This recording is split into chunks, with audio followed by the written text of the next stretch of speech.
Hey guys, welcome back to my show. Hope you are doing great. So in today's episode, I'm going to discuss one of the pillars of self-reliant India, infrastructure. What I think, instead of talking about how great China is or how quickly they grew to become the world's second largest economy, we should talk more about how India can grow, what problems are there in India which are causing the growth to slow down, and what we as Indians can do to push our nation's growth. So let's start.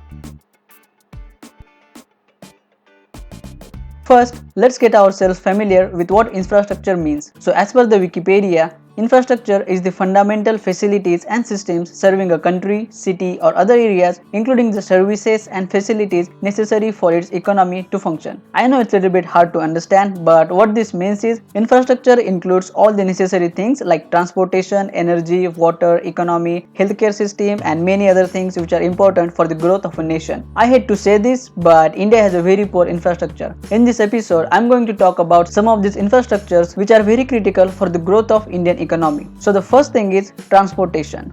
As you all know, India has a very poor transportation means like roads, trains, airways and highways. What I found that India spends only 30% of its GDP despite having poor transportation, whereas China, which is an almost developed country with a very good infrastructure, spends around 45 to 50% of its GDP. That's a lot. The good thing about the Indian road network is that India has the world's second largest road network after the US. About 65% of goods transport and 80% of passenger traffic is carried by the roads. So roads play a very important role in mobility of goods and passengers. But India's national highways are only 2% of the total road network and it carries 40% of India's total traffic. Just imagine 40% of traffic is using only 2% of roads. What do you think the results would be? Obviously, traffic jams and higher commute time. In India, traffic is increasing by 10% every year, but roads are not being built at that speed. In cities, average traffic speed is dropping down every year. For example, in 2018, average traffic speed dropped by 3 km per hour in big cities like in Bangalore.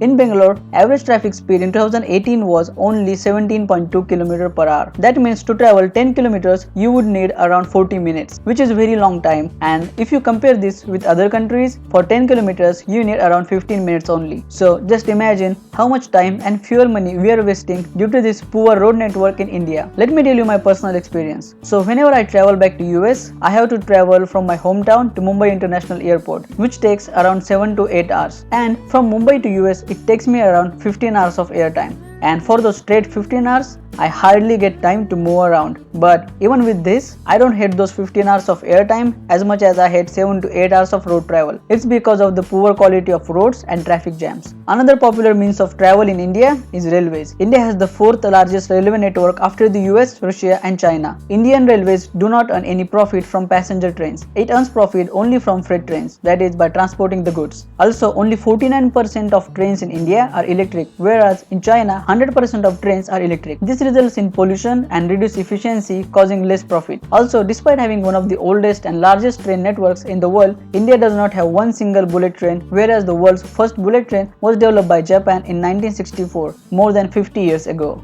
India is very lucky for its geographic location. India is one of the largest coastlines in the world, which is very beneficial to build ports for transportation of goods. About 96% of the foreign trade by quantity and 70% by value takes place through these ports. But there are a lot of problems with these ports. They are inefficient and incapable of handling large volumes. They have outdated navigational equipments and IT systems. There are no proper logistic companies and there are no proper equipment handling training and technical expertise. As we know, India has a very poor road network because of which transportation of goods is very hard, time consuming and expensive. There are no better highways directly connecting the ports and business corridors. Now let's talk about airways. India has only 132 airports that are being used commercially, whereas China has 229 airports for almost the same population. Airports play a very important role in transportation. When I was doing research, I found that except for a few major cities in India, it's not possible to get the delivery of your order in one day. Just because of one reason, not having enough airports for the faster transportation of goods, which is very sad. You might have experienced this. When you place an order on Amazon or Flipkart, then except for major cities, you cannot get your order delivered the next day. On the other hand, in countries like US and China, as they have a very strong network of infrastructure, you can get anything shipped overnight overnight and receive it anywhere the next day. It doesn't matter even if you are living in a village with a population of only 5,000 people. Another most important sector is energy. India is the world's third largest producer and consumer of electricity. India's electricity coverage is 99.7%, which is very good. The most important thing is India has a surplus power generation capacity, but it does not have a very good distribution network, resulting in lower efficiency and higher losses. Even today, there are several cities in India facing the problem of power cut. The alarming thing about this sector is India's 80% of energy come from non-renewable sources like coal, which causes a huge amount of pollution and it is comparatively expensive. And only 17.3% comes as renewable energy like solar, which is very cheap. Actually, India is blessed with the perfect location for the generation of solar energy, as India has 300 sunny days in a year. As per experts, if India generates energy through solar at its full capacity, then India does not need any other non-renewable power generation plants. Because of not having enough time on our hand for other sectors like healthcare, water and many others, I'm posting a link below where you can go and read about it. So now to solve these problems, the Indian government is taking very aggressive steps. For example, planning on investing $1.5 trillion by 2025. India has set a very ambitious goal to achieve the generation of renewable energy. Unfortunately, there are very few things that can be done on the ground level by common people like you and me.